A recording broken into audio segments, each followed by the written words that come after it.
We have Rochelle. She's one of my clients, and we are here for just kind of the basic maintenance. About all my clients do about every 6 to 8 weeks. What we'll be doing is extension removal, then we apply the color, and then we're actually going to put the extensions back in and trim it all up. So we're going to go ahead and get started. First, what I'm going to do is go ahead and remove her extensions. You'll see the one of the reasons I like these extensions, they're real natural. Like, you can't see them. I mean, you can move her hair around, the wind's going to blow. You're not going to be able to see those.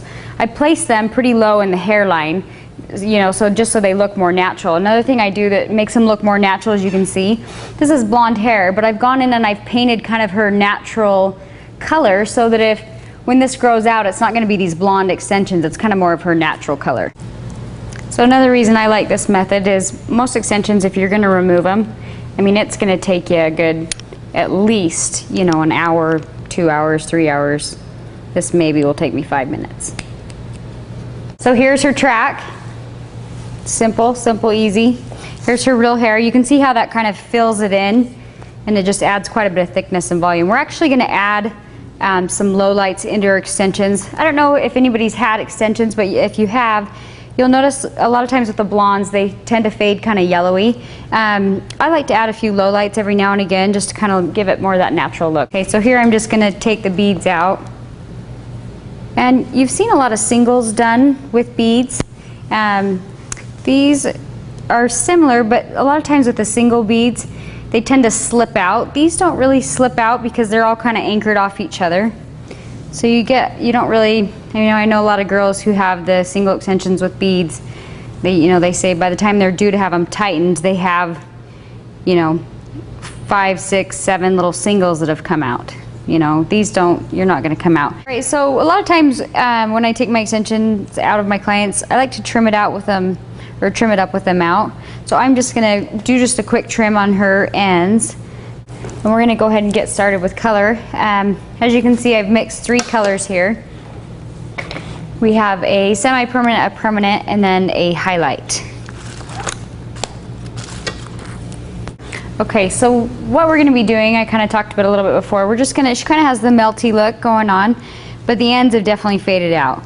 So we're going to add just a little bit more of that melty look. I still like kind of doing the highlights around the face and around the bangs, but kind of pull a few lowlights through here so it gives it a little more depth. Just do kind of one highlight right in the front, just because I like it to be a little bit lighter right around the face. And this is probably the only one right around the face that I'm going to do right at the roots, because like I said, I'm kind of going more for that melty look.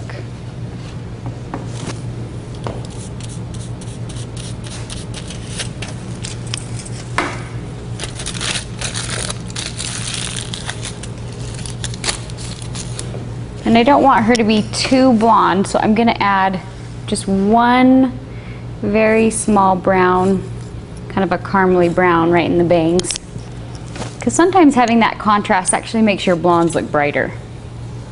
If you do too much blonde right around the face, I feel like a lot of times you get kind of it looks too yellowy right around the face. A lot of people think, oh, I want to be blonder, and they keep going blonder and keep going blonder and keep bleaching, and next thing you know, they're like, why does my hair just keep looking more yellow? You need a little bit of that depth, you need a little bit of that contrast to make your blondes look a real pretty white blonde. So I just did a real fine piece because I don't want it to look too streaky.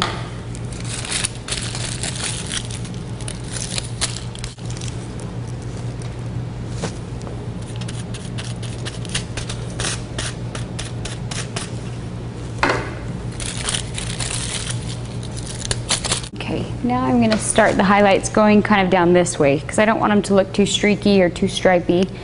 And the ones that I'll be putting in this way are just kind of to peek through. I don't necessarily want it to look like you'd be able to see each highlight. And once again, just kind of a real fine piece.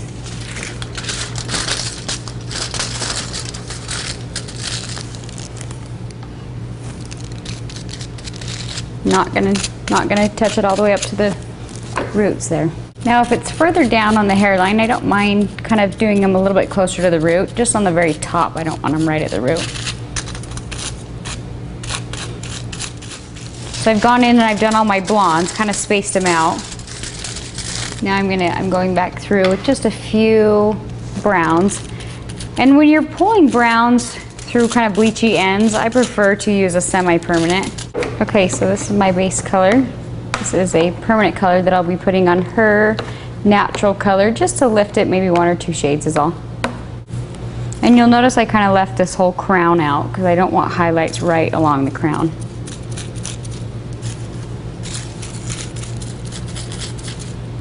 Okay, so this right here, I went ahead and did all of her foils, and then I went through with a permanent to bump up her base a notch. Now what I'm doing to kind of give it more depth and that melty look, I have a semi-permanent which I also put through some of the foils to add low lights. I'm now going through, I don't want to take the permanent all the way down because like I said, with bleach I find it's a little bit softer with kind of a semi-permanent. It gives it more of that melted look. So I'm kind of going back through each section, as you can see, and I'm just kind of painting it down a little bit further. Lots of techniques similar to this, balayage, things like that, where you just kind of paint the color directly onto the hair. When you're doing the melt, you don't want it to look like you just have dark roots. You want it to be just what it's called, you know, melted. I'm putting the exact same color low light into the extensions, and you can kind of see that I've already painted kind of the roots a little bit darker. So that way when it grows out, you can't see the blonde extensions kind of poking out. So now I'm just going to go through and weave. And this is actually multiple pieces of hair, but it's all sewn together already. Because like I said, this is just kind of a maintenance touch up with the extension. Section the hair off now. I like to do what's called the horseshoe part. Basically, it's just kind of shape of a horseshoe angled on the head. So it kind of fills in the sides, but low enough in the back that, you know, the wind blows. Most people have a cowlick. If your hair splits, you're not going to see them.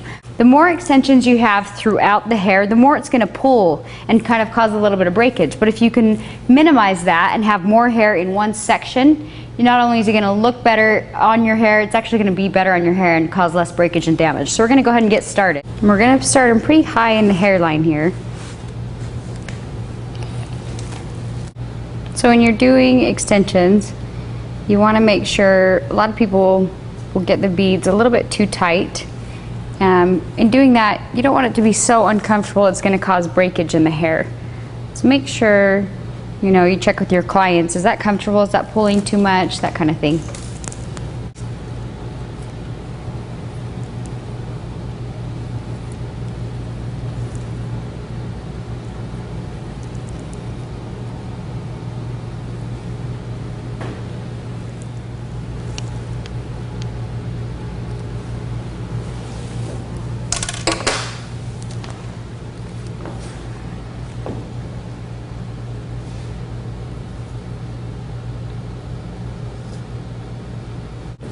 Okay, so we just finished putting the track in, and you can see it was pretty simple. Now all we're going to do is we're going to dry. You can see it's kind of already drying, but you can see the results of the color. It's not as bleachy on the ends. We're going to go ahead and dry everything together, and then you guys can see the finished product. Probably throw some loose curls in it and kind of go from there. And you can see these extensions. I mean, you would never know that that's extensions. They just look really natural, and that's part of the reason why I color them all together. I'm going to kind of turn her around, and it just, like I said, it just kind of fills in what she already has. Her hair had a good amount of length. It was just kind of fine, and this just kind of fills it in and just makes it look that much better. Now, like, once again, she can fluff her hair whatever she wants. If it splits, like most people have a cowlick, you're not going to see those extensions. If somebody wants to run their hand down the head, you're not going to see those extensions. Also, when she pulls it up just with the placement and things like that, she's going to be able to pull those up just fine without being able to see those. Hey everybody, it's Danielle here from DKW Styling. Okay, so you've watched my #1 secret video, and you've kind of got an idea of the process my everyday client goes through as far as hair extensions, color, and cutting. So if you've clicked on this video, you're interested in a consultation with me. Typically what we do on our consultation is I have you first email me a picture of the front and the back of your hair. Try and make sure that it's a recent picture in good lighting. This helps me to see you know, what texture, what length, and what color your hair is, and to find out if you're a good candidate for natural beaded rows. I feel like with hair extensions, it's kind of a package deal. So I always tell my clients, for first-time clients, I prefer to cut and color and do everything so that I feel good about how it blends. Typically for the average hair extension client, a lot of questions that I get is, you know, how many rows will I need? Typically, usually what I do is anywhere from 1 to 2, and then 3 is probably the most rows that I'll do. If you have to have more than 3 rows, I always recommend that you grow your hair out a little bit more to get really good results. I find that the best candidate for hair extensions is somebody that has the top layer of their hair, you know, the hair right up through here, the top layer of their hair reaches at least jaw length.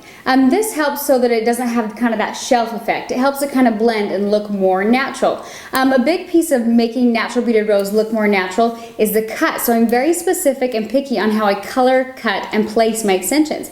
I want my clients to feel that when they come in and they get in place, that they're easy for them to style, and also that if the wind blows, nobody's gonna see a big track in the back. I find with a lot of extensions, and in my experience of doing extensions, placement is key. Another question that I get a lot with new time clients is, does the texture of my hair affect whether they're able to blend?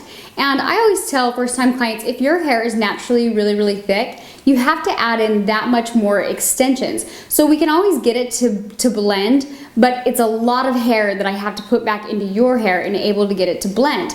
I find with finer hair, you can get away with putting less extension hair in it. So it kind of is easier to blend, make it look a little bit more natural. Now, how I do it is I prefer to do less tracks. I feel like the less hair extensions, no matter what type you're doing, the less you have in your hair, the better on your hair. So I try and get away with doing less, but making it look really natural and blend, and make sure that my clients are 100% happy. Another thing that we'll go over in our initial consultation is if you've had any experience with other methods. I feel like if you've had other types of extensions, you kind of know what to expect as far as maintenance goes with hair extensions. Typically my clients want to know, you know, price-wise, and it varies and differs between each client. Now, extensions are maintenance. It's just kind of how it goes. But I try and make mine really easy to maintain. Typically, a client who comes in is in and out of the salon with cut, color, and tightening within 2.5 hours. I also try and make it a little bit more affordable. Now, if you're a girl and you've had extensions, you know that extensions are a little bit pricey. You know that they're maintenance, but you also know that you love them. And it's almost like high maintenance to be low maintenance, meaning it's easier to go in between without washing your hair and style it and still have it look good. But you do have to maintain it. And most of my clients ask, Danielle, how often do I have to have my natural beaded rows moved up? Well, you need to have them moved up about every 6 to 8 weeks. As far as buying new hair, I buy really good quality hair, and I always tell my clients to plan on a bag of hair lasting anywhere from 6 to 9 months, and if it feels like it's thinning out, you may have to add, you know, half new hair or part new hair along the way. But plan on hair lasting about 6 months. So if you've watched some of my other video, you've gone to my website, DKW Styling, and you've seen my gallery, you've seen some of my work, and you still are interested in natural beaded rows, right now I offer services in Utah and Arizona. So you would have to either be living in the area or willing to travel. I'm now offering education also. So if you're interested in education and you're a stylist, check out DKW Styling, go to my education page. If you're just interested in being a potential client, just email me a front and back picture of your hair, and I'll get back to you within 24 hours. We'll then set up a day and time to have an over-the-phone consultation to kind of potentially look at scheduling an appointment for you. Now, typically what I do is I have all my clients make a deposit for the hair. This holds their spot on my books. And then everything else you just pay for the day of your appointment. So anyways, those are just kind of some things that I typically go over with a client in a consultation to find out if you're a good candidate, to find out if they're blend, to find out, you know, the maintenance and things like that. So anyways, go ahead and leave me your information below, and I will get back to you as soon as I can.